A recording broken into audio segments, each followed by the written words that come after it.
The layman, a wealthy merchant named Sarana, was known throughout the city for two things: his overflowing coffers and his explosive temper.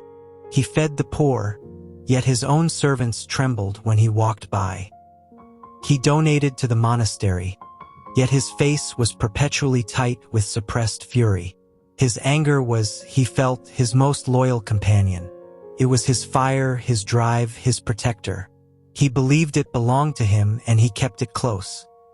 One morning, a young, clumsy monk accidentally knocked a priceless vase from its pedestal in Sarana's courtyard.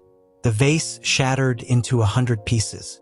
Sarana's face darkened, his fists clenched, and the familiar hot rush of rage flooded his veins. He saw it as a personal attack, a destruction of his property.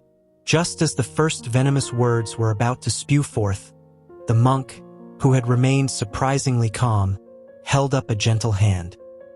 "Good layman," the monk said softly, his voice a stark contrast to Sarana's storm. "Before you unleash what you believe is yours, let us ask, is this anger truly yours to keep? Or are you about to grab a handful of hot ash, with the sole intention of throwing it at me?" The monk then recited a verse from the Dhammapada, his eyes filled with compassion. "Whoever checks his rising anger as it starts, slash as one a chariot from a rolling drum, slash him I call a charioteer. The rest slash but hold the reins, to let the horses run." Dhammapada 2:22. Sarana paused, the rage still simmering. "What do you mean, hot ash? It feels like righteous fire." The monk gestured to the broken vase.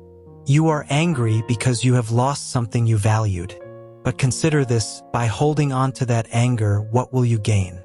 If you throw this hot ash of your rage at me, who gets burned first?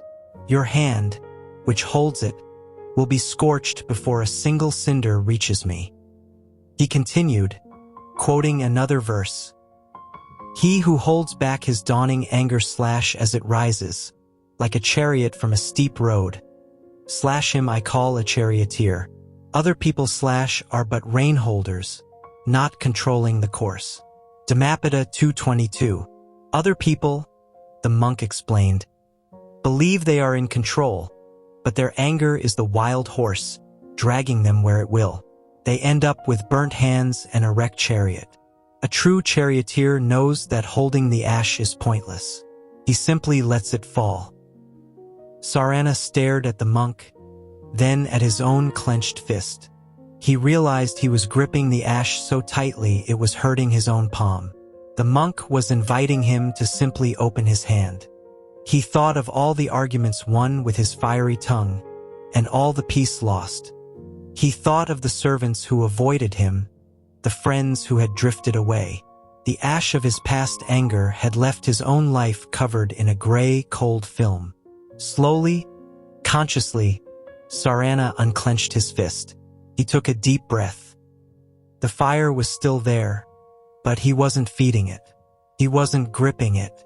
"You broke a vase worth 1,000 gold pieces," Sarana said, his voice calm for the first time that morning. "Yes," the monk said simply. Sarana looked at the fragments. "They are just fragments.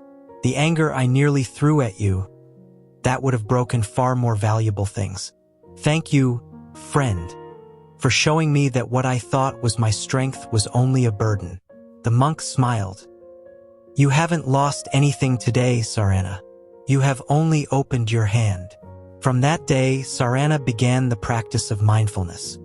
He learned to see the anger rising, and instead of claiming it, he would watch it, acknowledge it, and let it pass.